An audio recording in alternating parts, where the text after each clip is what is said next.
So my name's Simon Harris. For those of you who haven't met me, I'm the Club Safety Officer. I was just going to introduce Anton today. This is not an accident, it was fused, so not part of this. The talk that we're doing today is about the psychology of decision making in extreme sports. Obviously particularly focused on free flight. We're trying to link in with the NZHGPA Think Like a Pilot campaign. So the three elements that are my environment, my plan, and myself. And obviously this one's focused primarily on myself. How do we make good decisions as pilots? And really that decision making is the hardest thing I think to do as a paraglider pilot or hang glider pilot. So I'm very pleased that Anton agreed. He actually did a very similar talk a few years ago, which I thought was absolutely excellent, which is why I asked him to do this one again. And Edwin's going to record it, and it'll go up on our on the website.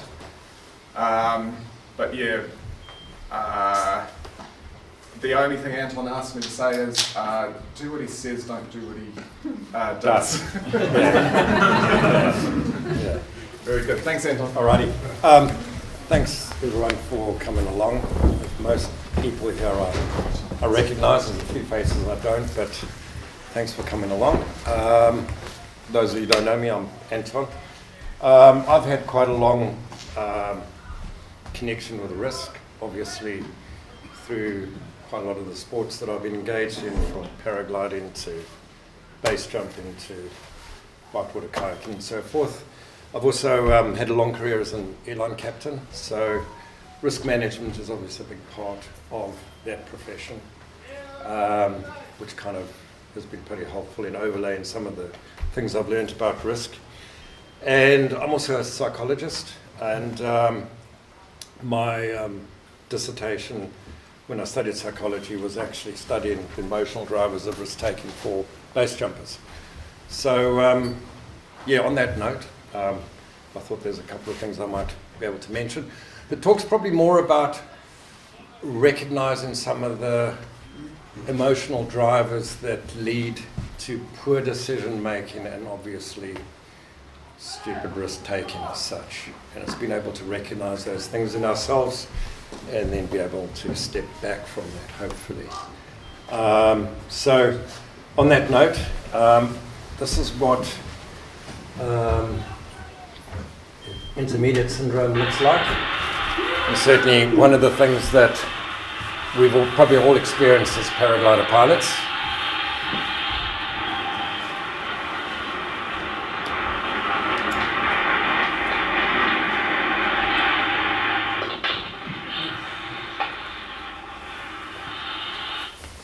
Okay, so that was me at Mount Hutt many years ago. I was a semi-new speed flyer, one of the first people around that was starting to speed fly, and like everything else, it's very easy to kind of get ahead of yourself in this game. We generally get into these sports because we don't want to be out there playing cricket or table tennis. We want something a little bit more exciting. That's probably something that draws most of us together, is our need for something that's going to give us a little bit of a thrill and a little bit of a buzz. And it's those kind of factors that come into play that can escalate very quickly and lead to some very stupid decision making. Anton, can you put it in project mode? Can I? I don't know how to do that. Oh, that Can you do on that? the bottom there, that screen, click on that screen icon. Is it, which one is it? The one next to the slider bar, up. Up? And Is it along. that one? Yeah, that one there, yeah. Oh, I'll do that. There we go. Okay, all right, so there we go. Just arrows. All right, let's keep going. All right, so risk taking isn't a bad thing. Obviously, it's something that's been an evolutionary process for us. Mankind has only evolved in the fields of science, medicine, anything really, the arts, by actually taking chances. We know that, you know, Christopher Columbus obviously wouldn't have discovered America if he didn't get into his small sailing boat, sailing over the horizon and not knowing what's on the other side. So taking risks is actually a normal human process. And like it said there, it's obviously driven by some costs and benefits. And I think the important thing to recognize is where that cost-benefit ratio kind of becomes maladaptive. There's a lot of factors that come into play in risk-taking. I'm not going to talk about all of this. This was part of my research in base jumpers, and this is the findings that came out of it. So what I'm saying here is that it's not just one thing that generally leads to excessive risk-taking, poor decision-making. It tends to be quite a lot of factors that come into play. And just like, I don't know if you know the old Swiss cheese model, Molly, you'll know that from aviation. When all those factors line up, this is when we start to see poor decision-making, probably driven at sometimes by psychological factors that lead to some of the accidents and incidents that we tend to see sometimes in our sport. In terms of emotional factors for risk driving, my research found 3 primary emotional states that are kind of, what's the word I'm looking for, associated with extreme risk taking, poor decision making, and kind of accidents and death. So normally when we fly in our paragliders, we all have emotional experiences. It could be a little bit of apprehension, bit of nervousness, bit of happiness, what's another word, bit of excitement. But when those states move into the kind of extreme fringes, we start to find that problems start to occur. These states aren't maladaptive. They're okay. Thrill's part of the sport, so obviously fear's a part of the sport, and when we get into flow state, it becomes a very alluring part of the sport. It's when we get into those states that things can become a little bit unglued if we're not careful.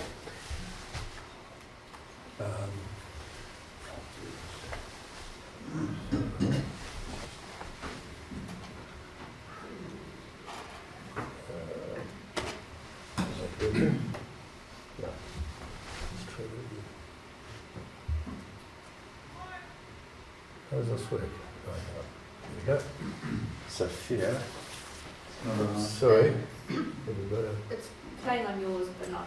Oh dear, where's the sound? It's Simon's fault. Hey, Simon? Hang on, here we go. Hit escape. Escape? Yeah. We need. Okay. Is it escape? No. It's not. It's not in the button. Steady. Just Alt F4. Restart the whole thing. Let's take that too.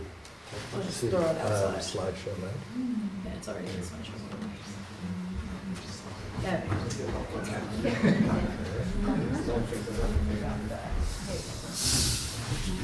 It's on. Yeah, I see it.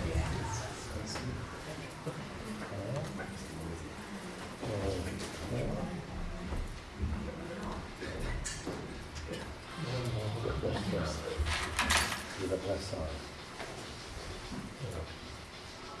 Can you do something? No, that's not the word to hear it. No way to get the sound, is there? I think the sound was. It was playing, but it was just really quiet. Shit, no one speakers here. You could.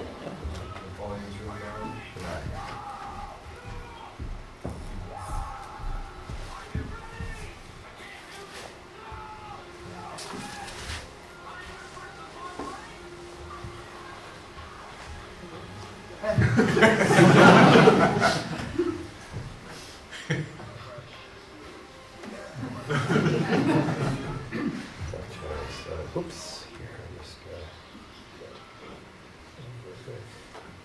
I'm terrible at these things.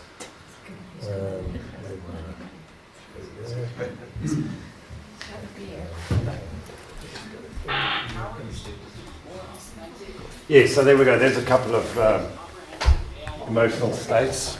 So the idea with fear. Oh God, is it playing? You hit us. This is good. Okay, pause. See, Alt F4 works.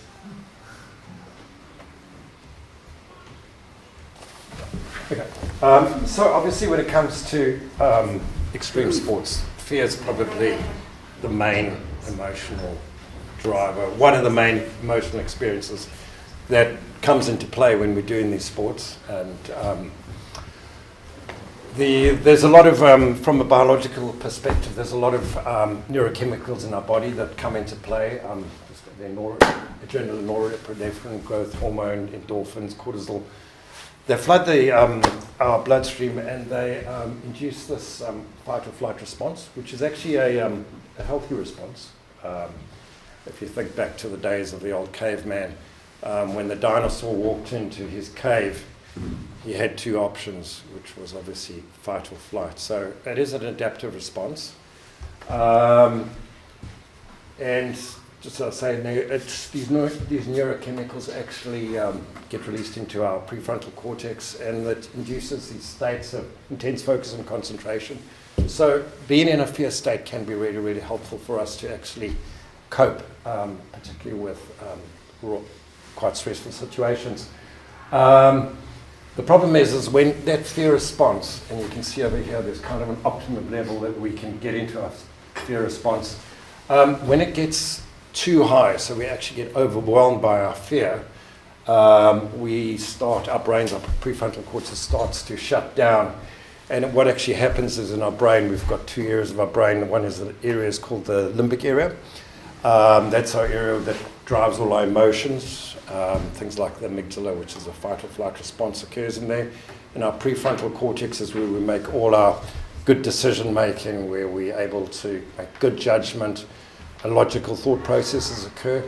They have really strong neural connections, but when we become overwhelmed, emotionally overwhelmed, those neural connections actually shut down. So we actually lose that ability to think clearly once we become too fearful, if that makes any sense. So fear is good. The problem is that when fear becomes overwhelming, obviously we step away from that ability to make those good decisions, and we can then go from the fight or flight state, we actually go into a freeze state, and in that state we obviously aren't able to, we're going to lead to hesitation and panic. The other problem as well is that when we can get to a stage in the sports that we do, and I think we've all experienced that, where we start to lose a bit of our fear, start to lose a bit of respect for what we do, and that apathy and that kind of boredom kicks in, and because we're not feeling that fear anymore, we start induced to kind of push the boundaries.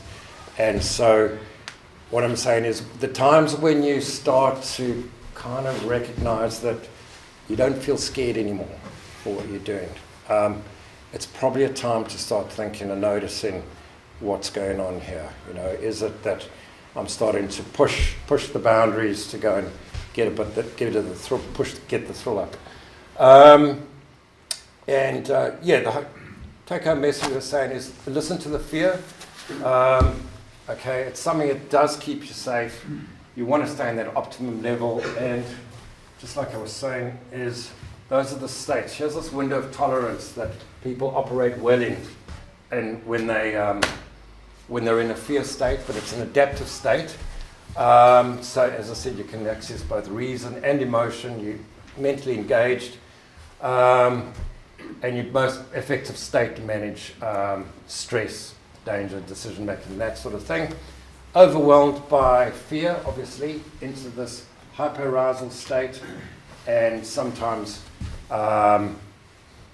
this can we kind of like can't cope, or if we go beyond there into that hypoarousal state, we start to shut down, and once again freeze response occurs, and there's just this inability to take action.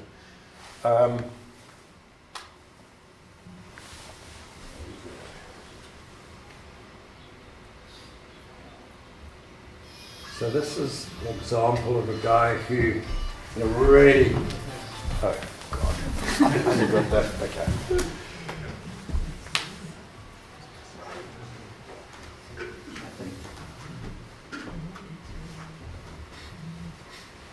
I would just press X on the open presentation on the one that's presented. This one? X?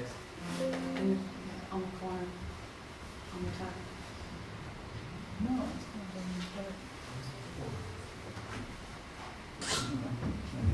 maybe you're right.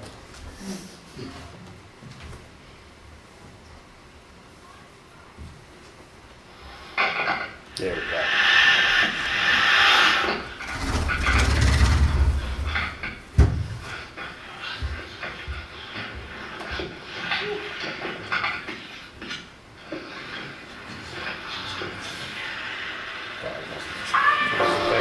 So in that situation, and it's, if you're not a base jumper, you probably won't appreciate what happened there. But when you jump off a cliff and you have a 180-degree opening, you've got literally seconds to take action. And this is a time at which getting out of that, because it's going to be bloody fearful when something like that happens, but going out of that optimum zone of fear is obviously going to lead to people making poor decisions. A good example of that guy is he was able to actually make the right decision. He actually, instead of trying to untangle himself, because I don't know if you saw his parachute was twisted up, to the normal reaction is to try and spin yourself out, he actually managed to climb up the lines to turn the parachute first, and he had seconds to do that. And so just looking at it, he had a good presence of mind. He wasn't overcome by fear, and he didn't get into that zone where he kind of just like froze into the moment and went into the wall, and probably got badly injured. But there's a couple of things in terms of managing fear that can be really, really helpful. And we're not all base jumping, I appreciate that, but certainly for all of us, there are times in the sports that we do, in paragliding, speed flying, where things are pushing us to our limits, and fear is something that certainly can take over. Obviously, being in the moment's really important. So there's been so much research about things like mindfulness and breathing, which pulls you into the moment. Okay, and I know that there's a couple of people here that base jump. Probably they'll all tell you that the best way to control fear is to actually just learn to breathe properly. So literally learn to deep breathe. It's kind of a belly type breathing, but what it does is it pulls the mind right back into the very present moment, and it enhances the focus in the moment. We're able to actually operate in that optimal zone. Obviously, the most important thing as well is gradually building up to more dangerous and more challenging kind of flying environments. I think it's a bit of our modern day generation. People want to run before they can walk, and that's probably quite typical about a lot of the people that come into these risk sports, is that they've been watching a lot of YouTube videos, watching all these cool kids doing a lot of cool things, and so they want to push it as fast as possible. And probably the safest thing you can do is to be patient, to just slowly build up step by step, and it's about learning something new, consolidating, build solid engrams in your brain around that level of activity, that level of risk, that level of challenge, and slowly step up. And in that way, you kind of slowly bringing yourself into a more capable place when things go wrong. Obviously, there's a lot of good things that come with obviously positive self-talk is another one. Visualization, I know with those of us that skydive, visualization is probably one of the most effective tools. When we're sitting in the aeroplane and we're climbing up to altitude, all of us mentally run the jump through our head. Bit by bit, we certainly run our emergency drills through our head. We are certainly, every emergency scenario that can probably happen, whether it's a line over or a high-speed malfunction, I run it over in my head.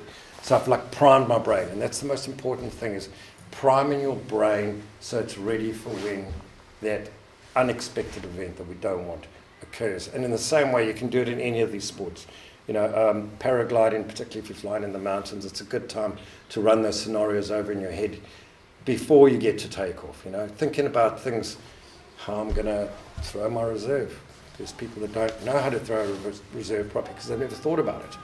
So it's just thinking about what it's going to mean to throw a reserve, thinking about, you know, collapses. What do I do? What are my recovery procedures, actions for a frontal or a asymmetric or spin, you know? And all those things are just priming your brain so it's ready for when that event happens that you hope doesn't happen. And then, although it's fearful, you're in that window of that tolerance where you can operate and think clearly and handle the situation. So I don't know if that makes any sense. Okay.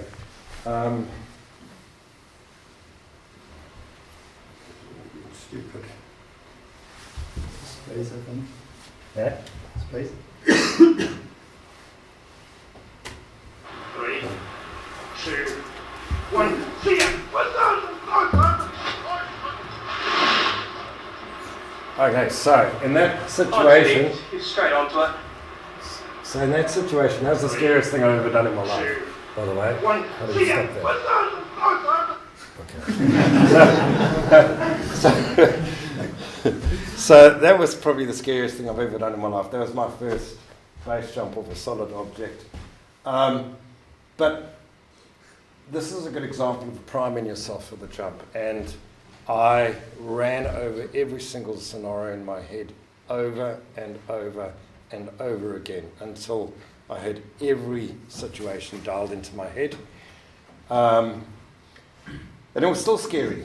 And so I stood at the exit point thinking, I'm probably going to die. And I used that deep breathing to just bring myself into that centered, mindful state. And those two kind of techniques are probably what I certainly do, and I'll recommend most people doing, to learn to bring themselves there, to bring their brains into that zone of optimum tolerance. And I did actually have a 90-degree left towards the wall, but I was primed, ready for it, and I just turned away quite happily and flew away from it. So, and like it says, you know, fear it's important for survival. Obviously heightens our awareness and our focus. That adrenaline sharpens our senses, enhances reaction times, decision making. And adrenaline obviously increases our blood flow to our muscles, heart rates, boosting strength and stamina. And we actually, out of it, there's personal growth. Overcoming fear is personal growth, which is obviously enhances our mental toughness and our resilience. And it's probably one of the drivers that keeps us coming back for more of this, is actually challenging ourselves, stepping up into the fear, feeling the fear, managing and controlling the fear, and then doing it anyway. But it's the managing and controlling the fear that makes the difference. And of course, there's the satisfaction and reward, because of course, you get that big dopamine hit through all seeking at the end of the day.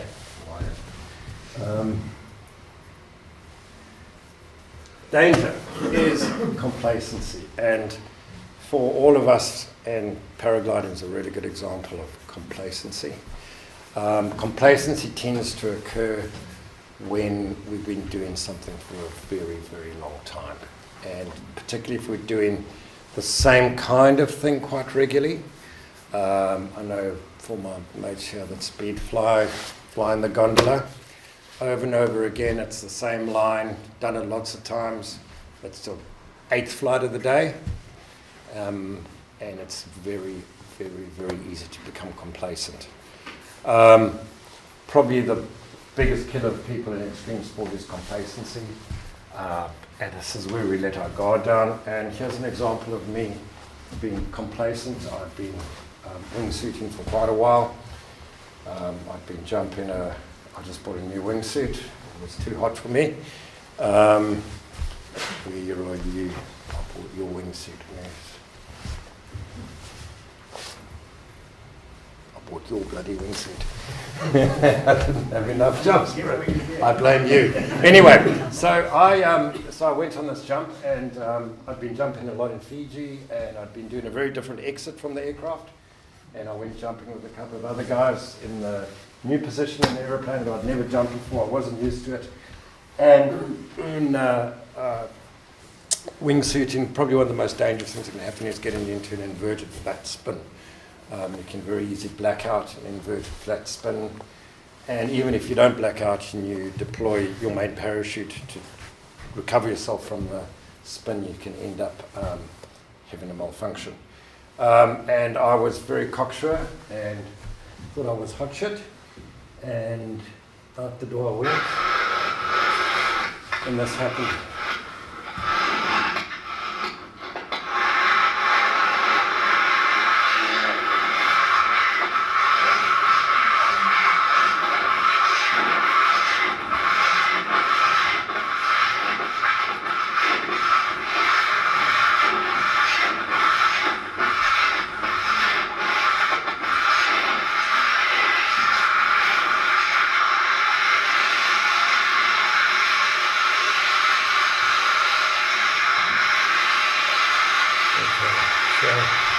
I was quite lucky there. I was started to grey out, and I managed to recover from it just before I either passed out or through my main parachute's pilot chute. So it just shows you how quickly it happens. I've been jumping very regularly on my wingsuiting quite regularly, but like I said, it was a new wingsuit, and that complacency got in the way, and things can happen pretty quickly.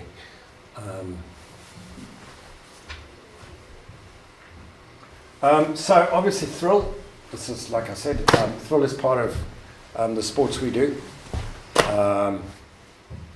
And it's something that's been studied by many people. Guy Zuckerman has spent years and years studying thrill, and obviously says that it's an intrinsic part of our sport. It's driven by sensation seeking needs and rewards. And the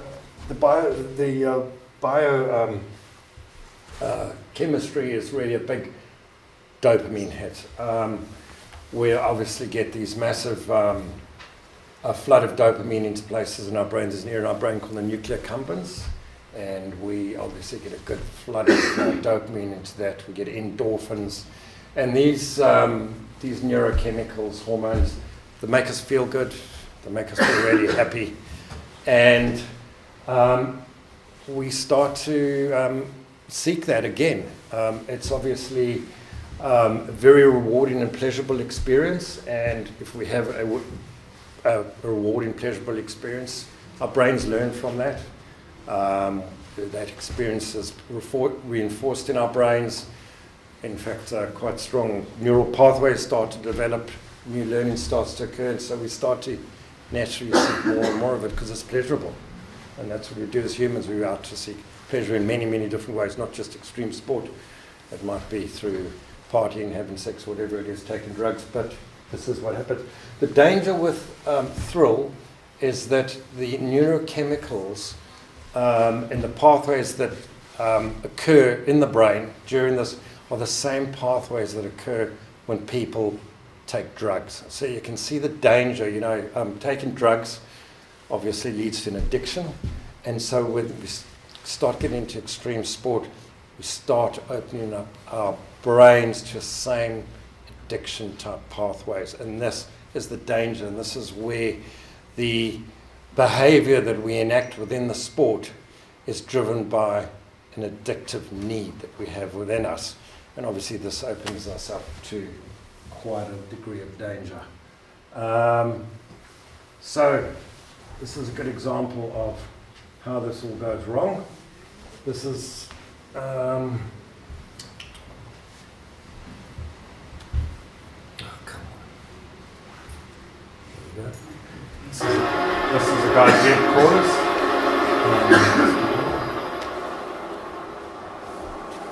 So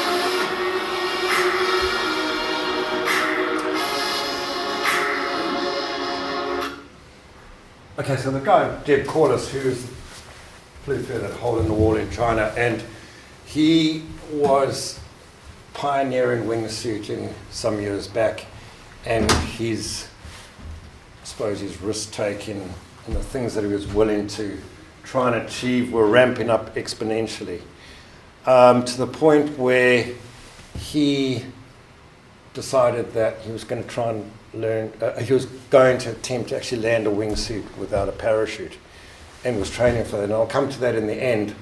And what happened is that kind of like that thrill-seeking behavior. But, I mean, out of this, as I said, thrill is addictive, okay? There's the adrenaline, the dopamine release gives us a natural high, and all the satisfaction, happiness, and well-being that comes with it. Builds mental toughness, enhances our resilience, increases our self-confidence, a sense of accomplishment. Also, you know, we all go through life with lots of anxieties and stresses and difficult challenges, and overcoming some of our fears, having these thrill experiences boosts our confidence, and it makes us able to be more confident, more self-assured, probably enhances our own self-concept and allows us to take on more and more challenges in our daily life. And one of the things is that people experience quite a strong feeling of transcendence, a kind of a spiritual high that people tend to experience out of it. And of course, the most important thing which drives a lot of us is there's a sense of like-minded people, sense of community, and we all kind of celebrate together in this thrill experience that we have. So in the absence of sex and drugs, do you have to have a beer to get the thrill? I don't know, you tell me.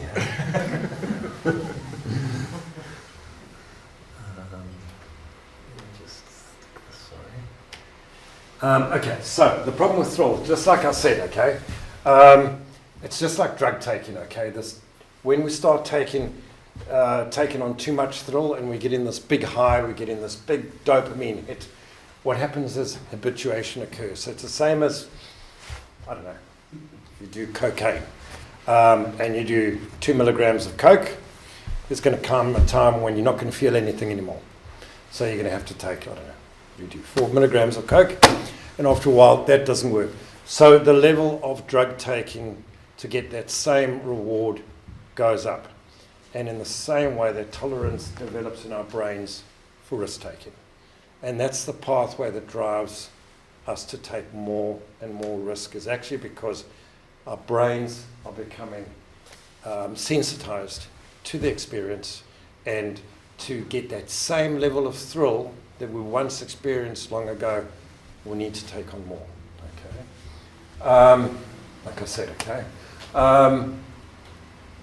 The danger, obviously, is that when we need to take on more and more risky challenges, I guess, this includes a higher level of danger, and there's obviously a level of ability that comes into play.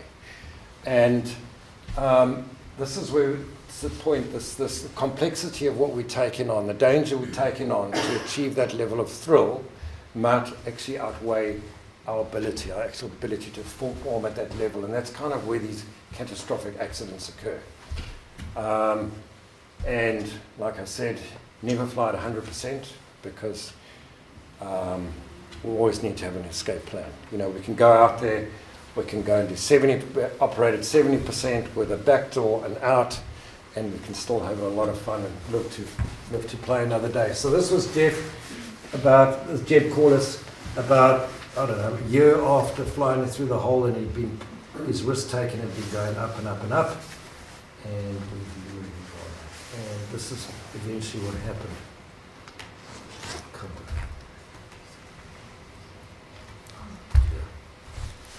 Sorry, I'm rubbish at this stuff. Press the control button as well. There we go.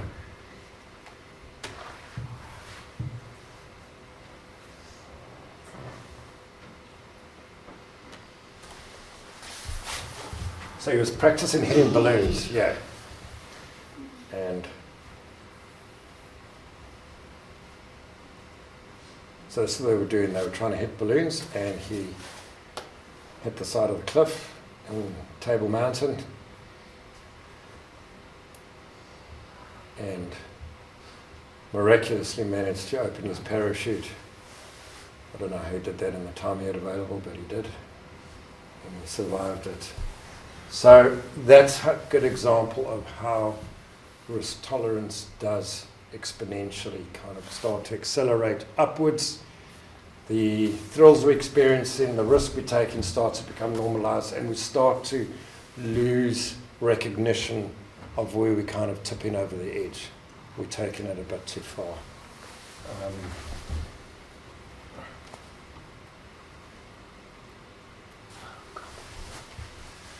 He broke both legs doing that, didn't he? Yeah, I saw him in Fiji a year after. You can see what he looks like. His legs, my word. It's an absolute mess. But anyway. In the line. So, An anchor or something, you can put it as well.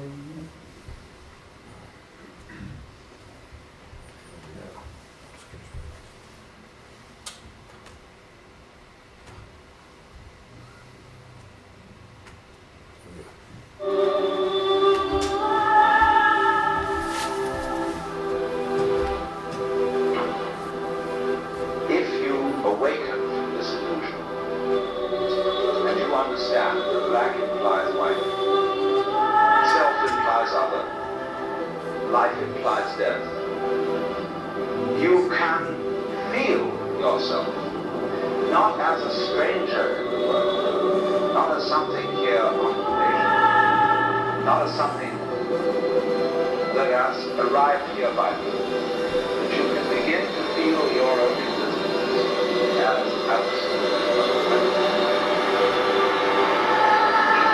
What you are basically, deep, deep down, far, far is the fabric and structure.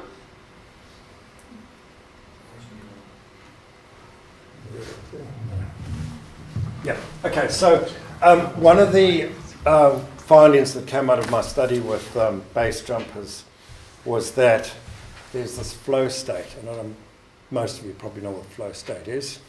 But in the sports that we do, sports that entail an element of challenge, risk, danger, it sets us up to step into flow state quite easily.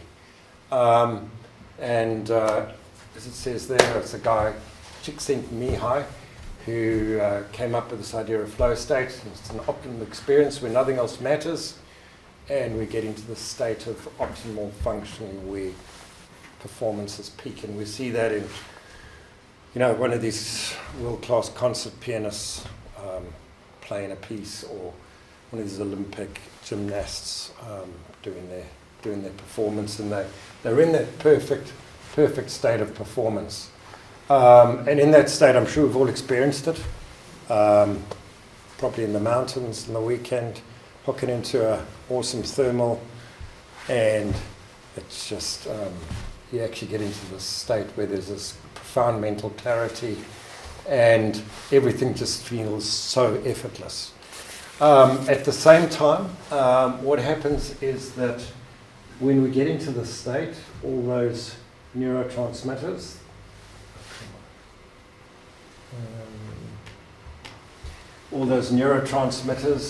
that are same kind of that give us a sense of accomplishment. Things like serotonin, norepinephrine, the endorphins, dopamine. They all flood into the brain. So it's once again, it's quite an alluring experience. A little bit like thrill state as well. And you'll recognise when you're in flow state, there's complete concentration on the task. Everything's this clarity, so clear. Time tends for most people to slow down. I know that, for instance, when I base jump and I get into flow state, everything is just, you can perceive every second by the second. Everything is so clear and your senses are so heightened. It's highly rewarding.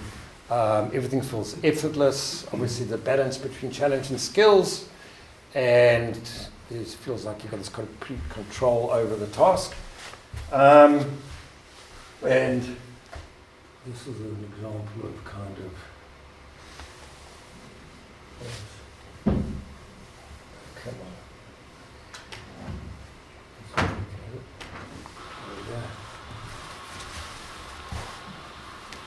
Yeah.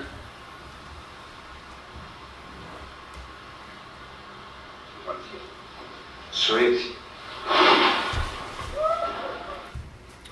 So, once again, just like thrill, the problem with flow state is that once we experience flow state, in a profound flow state, we tend to want to seek it out again because it is quite addictive, it's quite alluring, and it's highly rewarding. And the danger with flow state is that, same as thrill, is that we it becomes,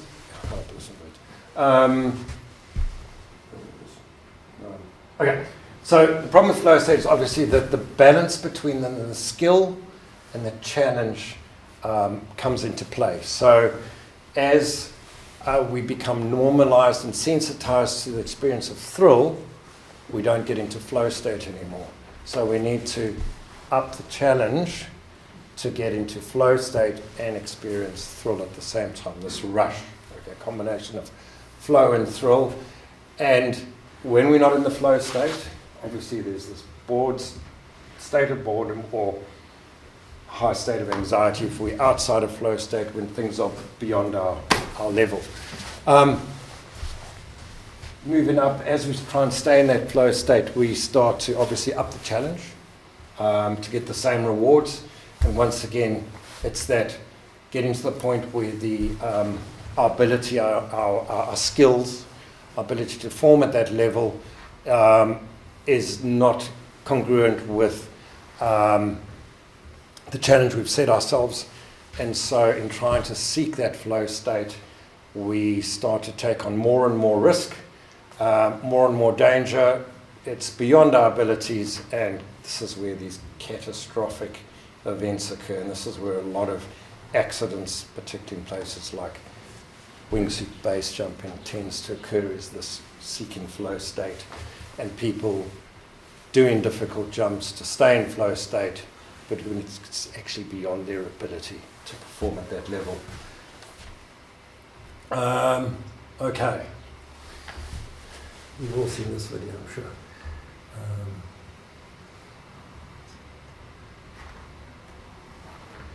This guy didn't expect this to happen today when you went paragliding.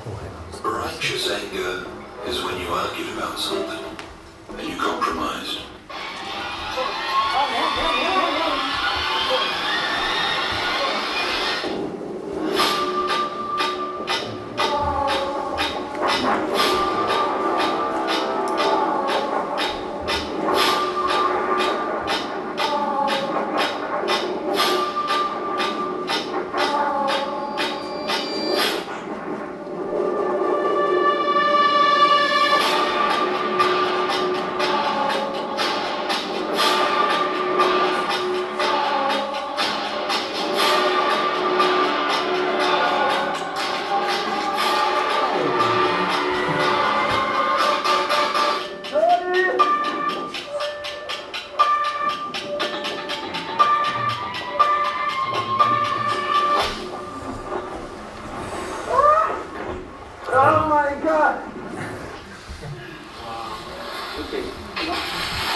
Yeah, so I don't know how many of you have or haven't seen that video, but this is a good example of what can happen to us, is that he obviously went out for a day to go and fly acro, whatever he was doing, probably infinity tumbles, whatever it is, but he didn't expect that to happen, okay? And comparative optimism is a state that we...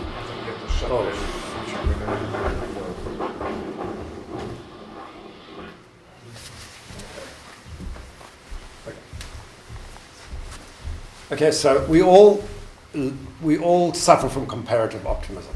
Okay, none of us would be able to get out the door in the morning, get in our car, and go to work if we didn't use comparative optimism as a coping tool.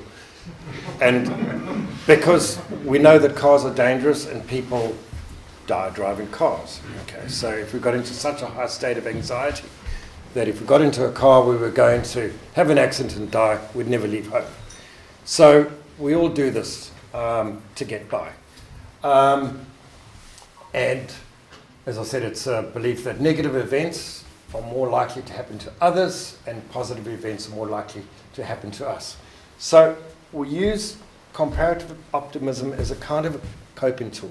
Okay, it's sometimes in extreme sport. It's also occurs due to cognitive dissonance. We do things that are, we've got families, we've got kids, we're doing something that's perceived as highly risky, dangerous, and so it creates a state of anxiety in us, and we know we probably shouldn't be doing this, or it's not making the wife happy that you are doing these dangerous things. So we start to kind of tell ourselves stories, use a little bit of denial, cognitive biases. So we go out every day to the flying site, particularly the mountains, or to a speed flying site, and we know that what we do is dangerous, okay? But at the same time, we don't really accept that it'll happen to us, okay? And it's something to be quite aware of, particularly as you start to get into that intermediate zone of flying, which we all know is the most dangerous zone. And this is probably one of the factors: complacency, needing to up the ante a little bit to get that same thrill, and this kind of comparative optimism that, people do crash, but it won't happen to me kind of thing. These are the things that definitely come into play in accidents, and things that we really need to be quite mindful of. And then group dynamics. Okay, groups. We do things in groups. We like paragliding in groups. It's a good idea to fly in groups, particularly in the mountains and things like that.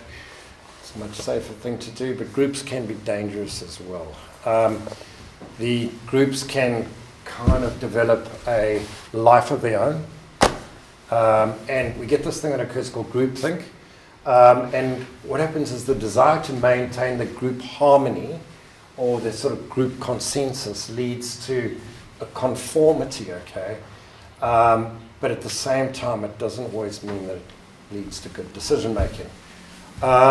It usually occurs when decisions are stressful, okay? So we're obviously up in the mountains trying to decide whether we should take off or not. And these are the kind of situations. We're in a group of people. We've hiked 8 hours to get up this mountain. We know it's going to be 8 hours to get down the mountain. What are we going to do? And this is where group dynamics can become really, really dangerous. And groups can talk themselves into doing really risky and kind of poor decision making starts to occur, okay?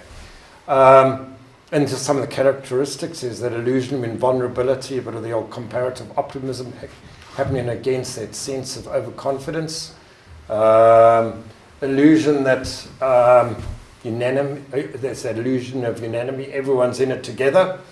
And then for people in the group, there's that pressure to conform, particularly if you're kind of a new pilot and people have been kind enough to take you up the mountain to the site. You don't want to be the guy that stands up and kind of says, guys, this is a bad idea, I don't think we should be doing this. because no one's going to invite you back again. So you kind of keep quiet and you just go along with it. There's also lack of accountability occurs. It's kind of, and what happens there is that there's no kind of, because it's a big group, the sort of that accountability gets diffused across the group. There's no sense of self-responsibility that occurs. And then these groups, is obviously there's group isolation and moral justification occurs.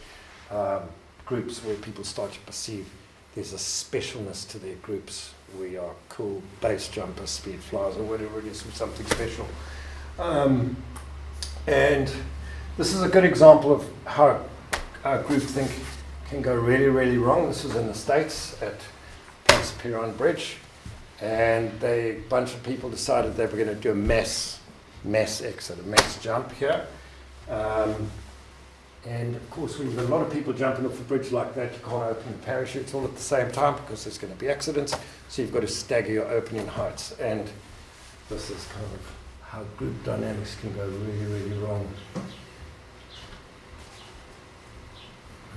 Here we go.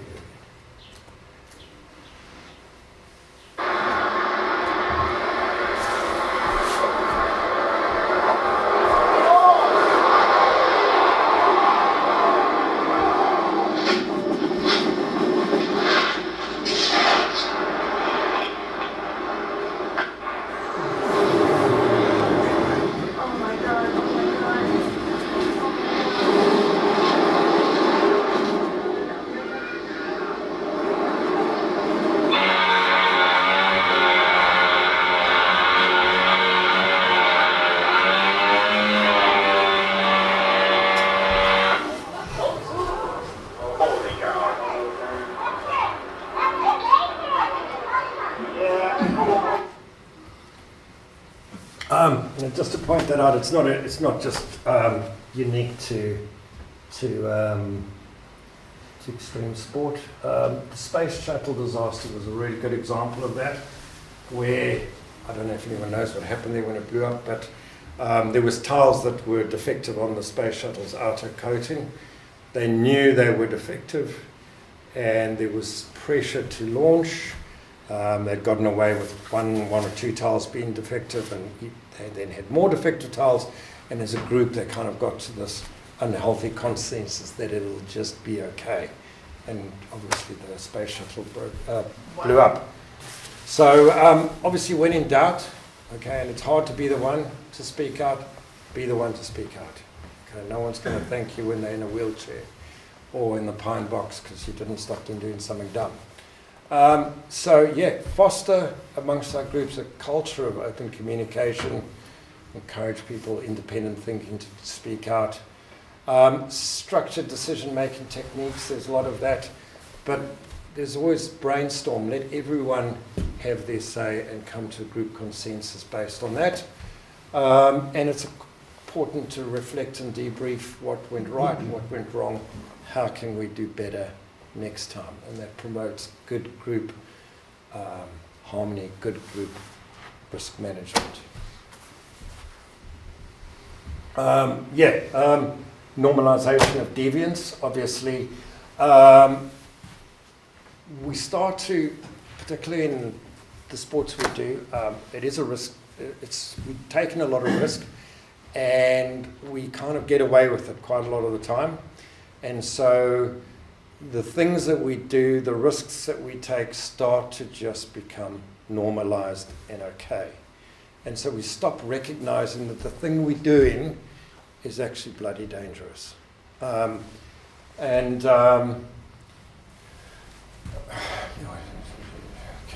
it says that when a group becomes so insensitive to view and practice that it no longer feels wrong, okay, well, calling out the risk leaves you vulnerable to exclusion from the group. So that was an example. The Exxon Valdez oil disaster was a typical example of this group deviance, where just this the flawed decision-making processes and poor fatigue management led to this massive oil spill, and obviously the shuttle disaster as well. So the prevention is just don't use past successes to redefine acceptable performance. and to fly with people who are willing to call out poor decision making and operational procedures is going to be helpful to keep you alive in one piece. Social media and GoPro, I did some research on that.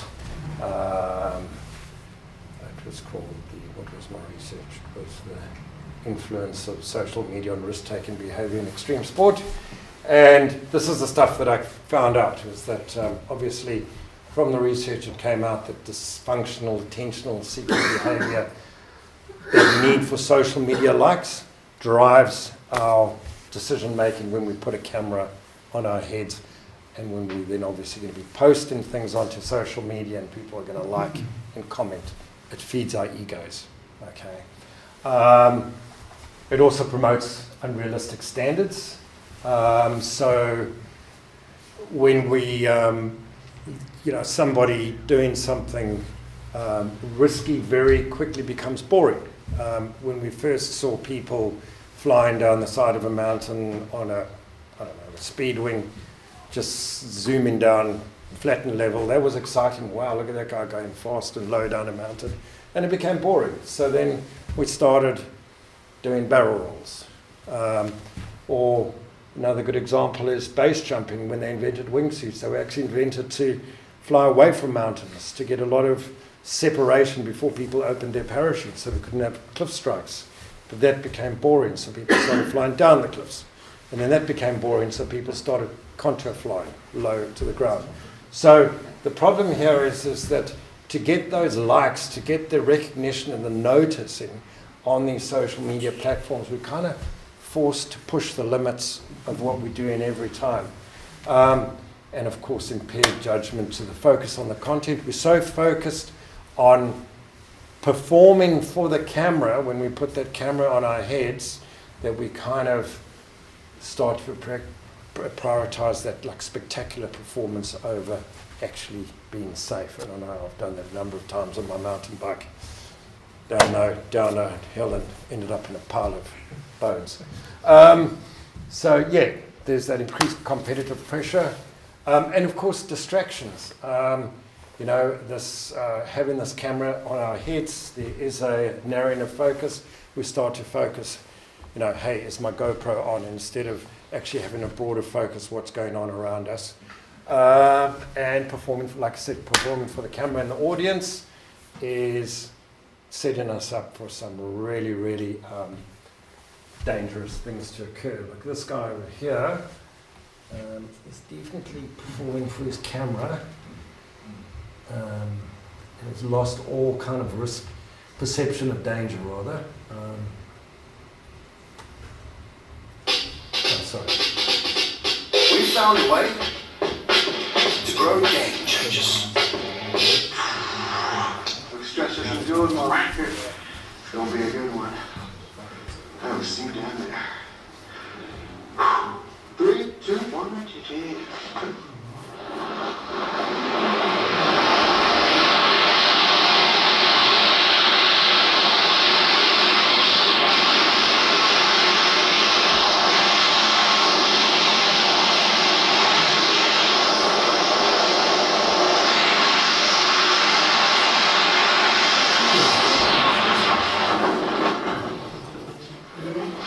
Low pool cup.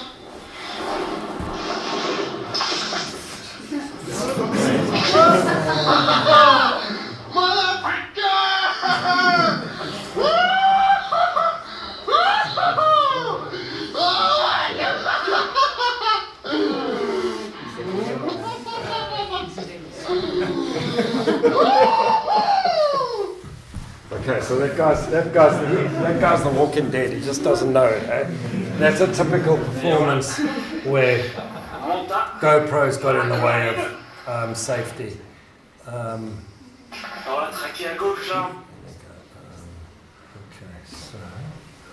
Okay, and here's my accident. All right, I want to talk a little bit about that.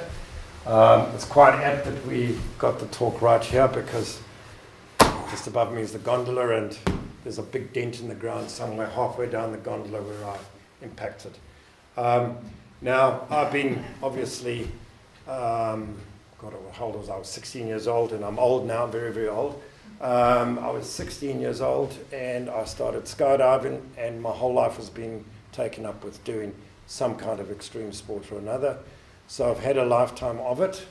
And like I said, flying should have kind of wired me to good risk management and decision making, and understanding these sort of psychological drivers of risk as a psychologist, you would have hoped would have helped to keep me safe. Okay. And I, in all my wisdom, thought I was quite a cautious person around the sports that I did, and particularly speed flying. Myself and a guy you all know, Danger Dave, we were the first people to start speed flying here at the Gondola years and years ago, and I've flown it many, many times over the years. And so that kind of normalization of deviance obviously occurs, complacency occurs. I know this place well, I've flown it so many times, it's always gone well, nothing's ever happened to me here. So there's always that's part of it. My accident on the day was certainly, there's a lot of environmental factors to take into account. I'd had a super stressful week at work. In fact, it had been more than a week, it had been quite a few months. And so we find ways to cope with our stresses. Unfortunately, my way of coping for my stresses is to use a bit of the old adrenaline endorphin hit. Okay. So after a week of really shitty week and a lot of stress, I kind of was at the point, it was Friday afternoon, it was sort of like 2 o'clock in the afternoon, and I just finished up a major big psych report, and I thought, I need something to like lift me up, pick me up, I need a hit. Looked out the window, weather looked perfect to go and fly at the Gondi. The phone pinged, and it was the boys going up to go fly at the Gondi, to go and fly their speed wings. And I thought, this is great. I'm going to rush up there and get a flight in. So I was kind of driven by a thrill-seeking need, a sensation-seeking need then, because of the stress. I'd also had a week where I'd been sick, and I'd been taking pseudoephedrine, which is, it's probably not the best thing. Precursor to methamphetamine at the end of the day. So, there's certainly probably some likelihood that plays a part in decision making. I got up there, probably got caught up by the hype of the group. Everyone is excited for the flight. I needed something to pick me up from a really, really shitty week, and there's a bunch of guys, common like-minded people, that were going to have a flight. It's not that they were making a bad decision. I was making a bad decision because I was rushing to get up there, to get off. And because I've got gammy ankles from too many accidents, as everyone knows up there, I have to take off at the front of the Gondi, and I have to take off first, otherwise the gaggle gets held up by me. So I really rushed. I got the wing set up, clipped in, didn't even bother to do any real safety checks. That's how I was rushing on the day, not thinking about what I was doing. And of course, comparative optimism, it always goes well. Normalization of deviance occurs. I've done this so many times before. And off I went. And the Gondola is a cool place to fly. We usually, these days, do a barrel roll or two on the way down. Part of my accident was the gear I was flying. I'd been too tight at the end of the day, I guess, to upgrade my wing, and then it became a point of pride that I was flying this shitty wing, and everyone was telling me to upgrade it. So I was flying, and I've still got it, and it's a fabulous wing if anyone wants to buy it. It's a Phaser 2. It was a great wing in its day, but that was in its day, so that's some years back, and technology's gone a long way. And I must say that because coming up to the accident itself, part of the problem was I'd been flying a lot of different wings. Every time I was up, I was either flying one of my mates' speed wings, trying out new and different wings, because I wanted to buy, well, they could try and convince me to buy something new. I'd been flying the old flow. Ryan had just brought the flows in, so I was flying that. And so I was jumping around between my mini wing, my big wing. And so there was a lack of currency in my part on this wing, this old phaser, this death ship. And at the same time, I actually wasn't current as a speed flyer. My problem my whole life is that I love variety, so I spend my time doing millions and millions of different sports.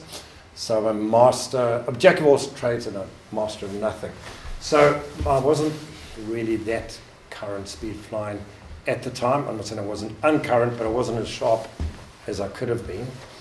And I made a plan. It was a day where it didn't feel like there was going to be a lot of lift out there. I'd kind of made a plan in my head. I was just going to fly down, going to just proximity fly down. Didn't look like I was going to get the height on my shitty old wing to do a barrel roll, because I used to have in my mind this like safety window and the safety height, and as long as I was in that height and in that zone, I could pull a barrel roll.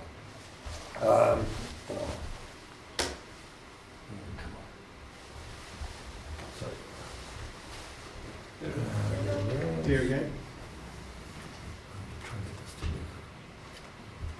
Highly computer literate. I don't know. How do you go back? There you go. Okay, so there's an old. Those of you who haven't been at the.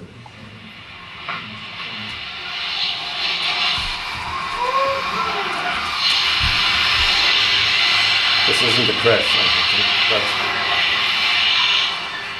so that's a normal barrel roll. It's a rubbish wing to barrel roll. It's old and it dives in the rolls and you lose height in the rolls, so it's always important to barrel roll in that wing particularly. You've got to have good height, whereas the modern wings, they snap roll and a dime. So I took off and I flew down and I was flying to my plan, and I was just going to fly proximity flight.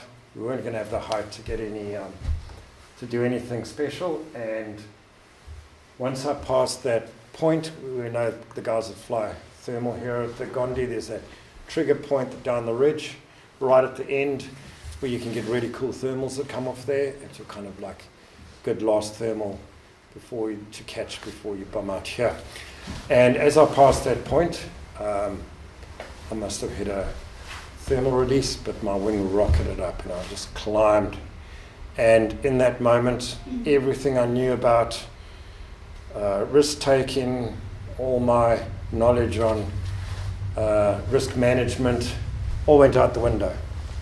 And I had a rush of blood and I pulled a barrel roll as I started to climb, thinking, this is cool. I'm in the zone here and I'm going to pull a barrel roll.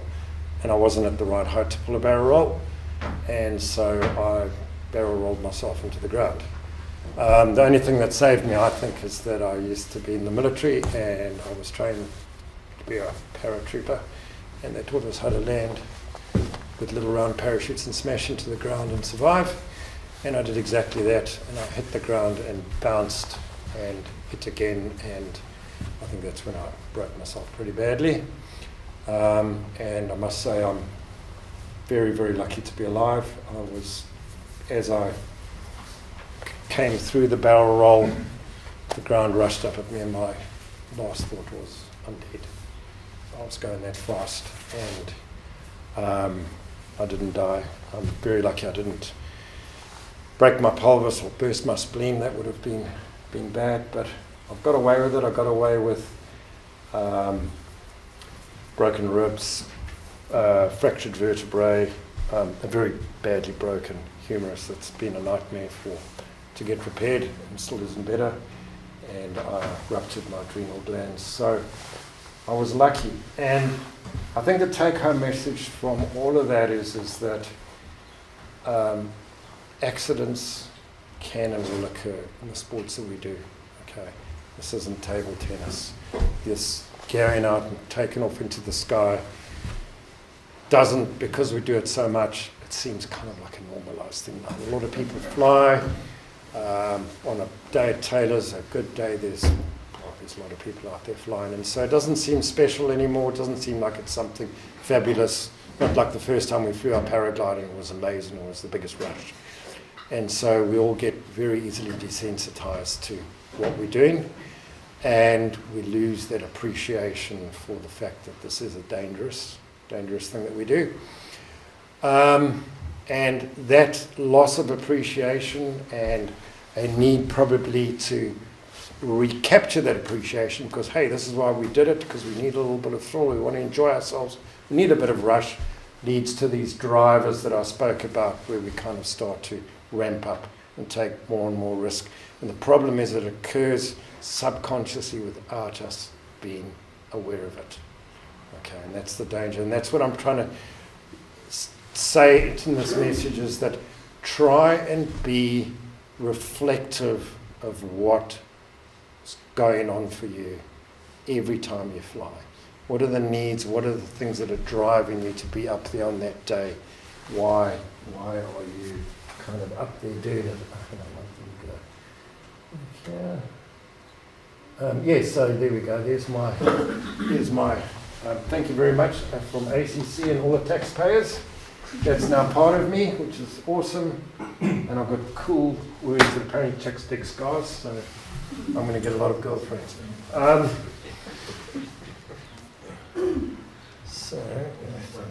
So basically, really in summary, it's obviously risk-taking, it's adaptive, okay, it builds high levels of skills, push boundaries, okay, all the stuff we enjoy, but only to a point, okay? And try and understand that intrinsic need, what you're doing when you're taking those risks.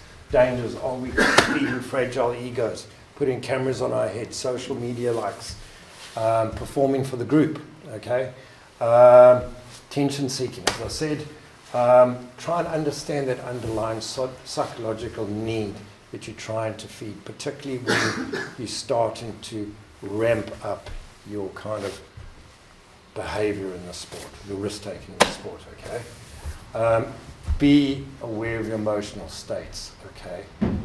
Obviously, thrill, fear, flow, rush are good, but you want to be within that optimal boundary when you're experiencing those emotional states. Being on that sort of kind of outliers, either side can be quite dangerous.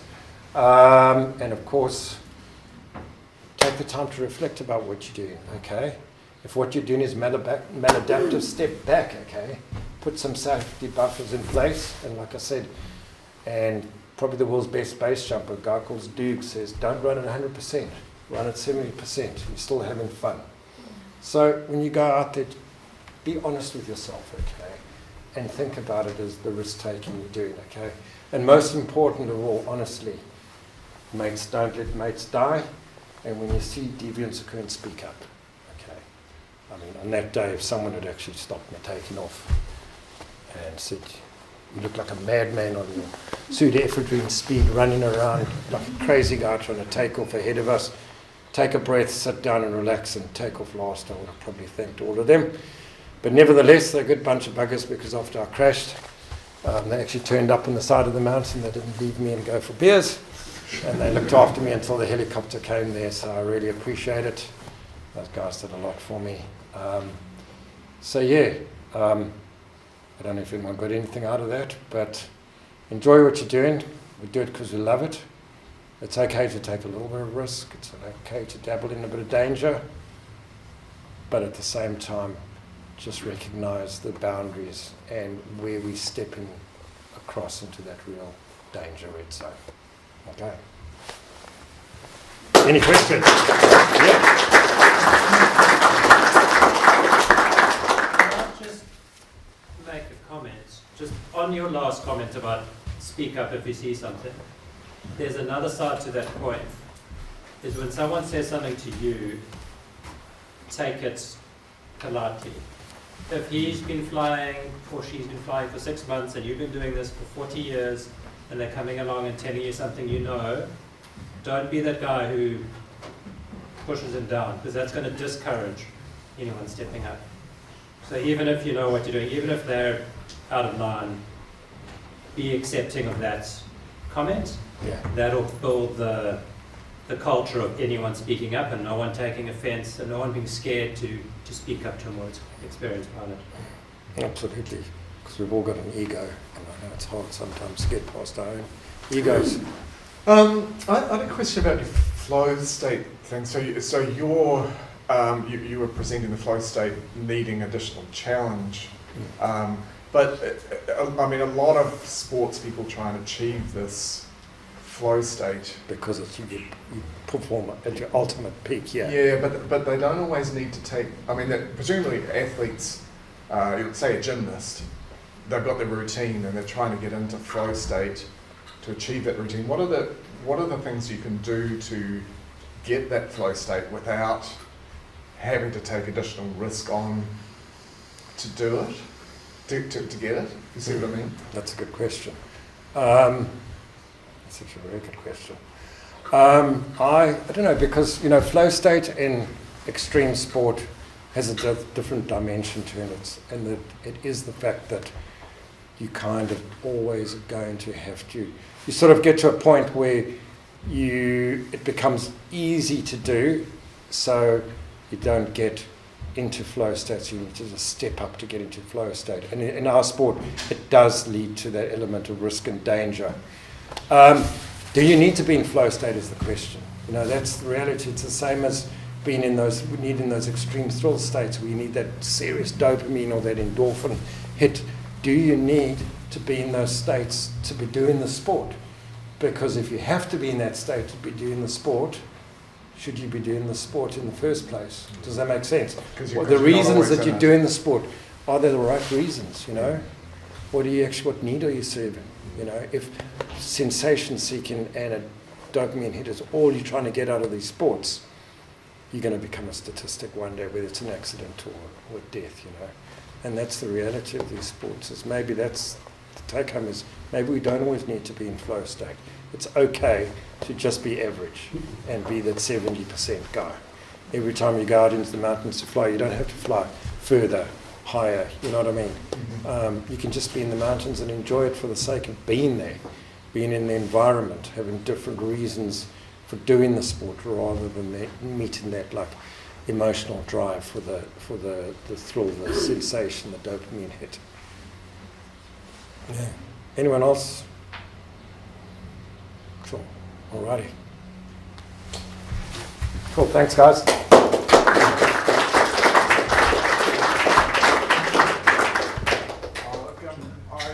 I hope you guys found that as interesting, as rewarding as I did. I thought, that was a really, really in-depth go through of the issues that we all face, and I have to say I really appreciate you coming here and doing that, and your honesty about your accident. That's not easy, and it's something the point that you made about being able to talk to each other about when you're doing something wrong, being able to talk to each other about when you have made a mistake, when you have an accident. I think it's really important that we develop that as a culture. It's not, I fucked up. There's no shame, there's no embarrassment. It's just like, we all make mistakes. We are all going to make mistakes. And so we need to be able to talk about it and keep it as an open and receptive culture, because that's how we're going to keep each other safe. But I really appreciate that, Anton. Thank you very much. Pleasure. And, yeah.